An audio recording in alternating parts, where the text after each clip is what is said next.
So when you're approaching a green, whether your ball stays on the green or not, there's a good chance you made a pitch mark. Whether it's a big hole in the ground or just a skid mark because your ball skid off the back or to the side of the green, we want to try and keep the greens in the best shape. There's also a proper way to fix a ball mark. We want to make sure that we're pushing in from the outside in and not pulling up from the bottom. You'll notice the pitch marks on the green that have been pulled up from the bottom because it's a dry brown patch instead of something that doesn't look like there was a mark there at all.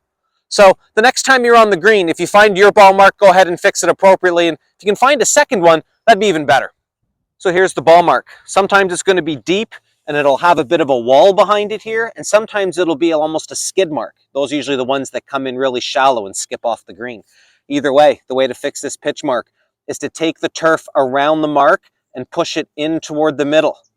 Pushing all of that turf in toward the middle has less disruption on the roots. And if you do it correctly, with your finger, you'll give it a little massage to help also push it in toward the middle.